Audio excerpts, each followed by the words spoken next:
King maker అవుతాడన్నటువంటి Vijay కాస్త king అయ్యాడు.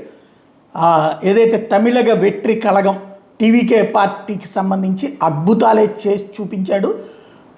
2 ఏళ్ల క్రితం పార్టీ పెట్టి కేవలం 16 ఎన్నికల సభలే నిర్వహించినటువంటి వాడు 16 రోజులు ఎన్నికలు ప్రచారం చేసి ఏకంగా ఘన విజయం సాధించడం ఒకటైతే, కొన్ని ఎగ్జిట్ పోల్స్ రాజకీయ విశ్లేషకులు అందరూ కూడా విజయ ప్రభావం అంతగా ఉండదనుకున్నటువంటి సందర్భంలో ఘన విజయం సాధించడం ఒకటి. అంటే ద్రవిడ పార్టీల మీద విరక్తి చెందిన ప్రజలు ద్రవిడేతరమైనటువంటి రాజకీయం చేసే వాళ్ళని యాక్సెప్ట్ చేయడం అనేది కీ పాయింట్.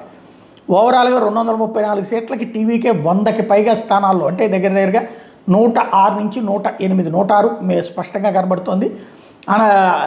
అదే సందర్భంలో డిఎంకే కూటమి వీళ్ళందరి పతనం ఒక ఎత్తు అయితే, ఇక్కడ విజయ్ అత్యంత సామాన్యులకే సీట్లు ఇచ్చాడు.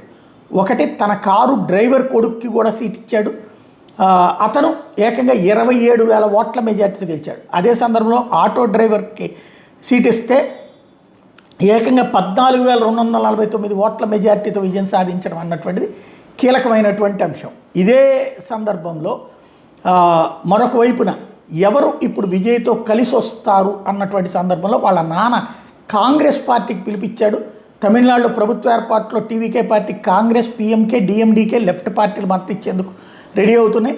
కాంగ్రెస్, డిఎండికే లెఫ్ట్ పార్టీలు డిఎంకే కూటమిలో ఉన్నాయి. ఇప్పుడు వాళ్ళు బయటకు వచ్చి ఇతనికి మద్దతు ఇచ్చేందుకు అంశుమన్ రామదాస్ నేతృత్వం పిఎంకే మాత్రం ఎన్డీఏ కూటమిలో భాగస్వామి ఉంది.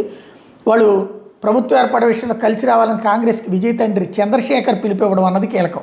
వాస్తవానికి అసెంబ్లీ ఎన్నికల్లో కలిసి పోటీ చేసేందుకు టీవీకే నుంచి కాంగ్రెస్కి ఆహ్వానం అందిన ఐఎన్డీఏ కూటమిలో భాగంగా ఉన్నటువంటి సందర్భంలో జరుగుతున్నటువంటిది. వాస్తవంగా పిఎంకేకి 5 వచ్చినాయి, లెఫ్ట్ పార్టీలకి చెరో 2 సీట్లు పరిస్థితి. మొత్తం 14 మంది ఎమ్మెల్యేలతో చేయొచ్చు. కానీ రేపు పొద్దున ఎప్పుడు ఏ ప్రాబ్లం వస్తుందో తెలియదు. కాబట్టి అన్నా డిఎంకేతో కానీ డిఎంకేతో కానీ జట్టు కడతాడా అన్నది విజయ్ తేల్చుకోవాల్సి ఉంది.